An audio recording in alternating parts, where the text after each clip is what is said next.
Hi, folks. This is Don Meisner with the North Country Fishing Report. You know, we talk about braided line, and I want to give you another, and I don't want you to get bored with braided line talk, but braided line has made an incredible difference in the fishing in all areas of our country because it's given people a chance to use things in ways that they never could before because braided line, remember, doesn't stretch. It has incredible strength. It can be as thin as can be where you can hardly see it.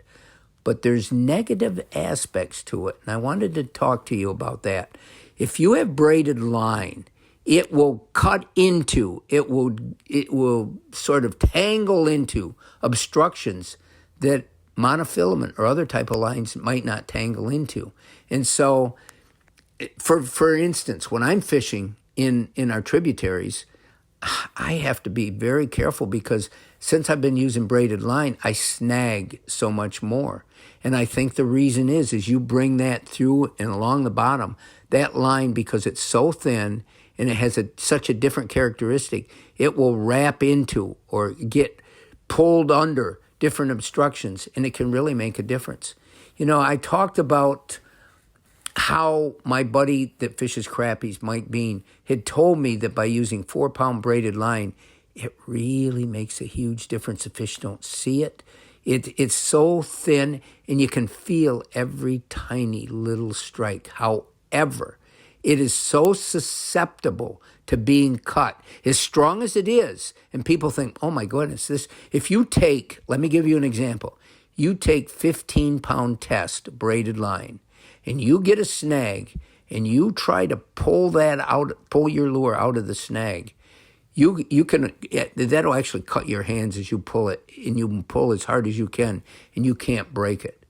And yet, if you hook a fish that the lure's tied on directly to that braid, you'll be getting break-offs constantly because they'll wrap it into the rocks, and the rocks cut braided line really easily. The best thing to use, the most abrasion-resistant line that you can use is fluorocarbon.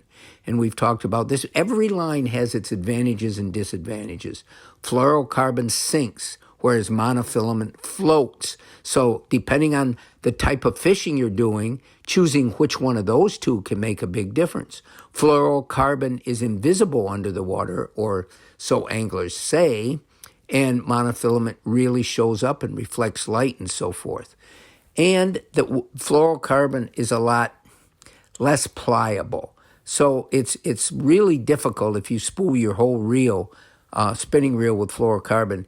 It's really hard to handle. It gets tangled much easier, and you can have some terrible bird's nests.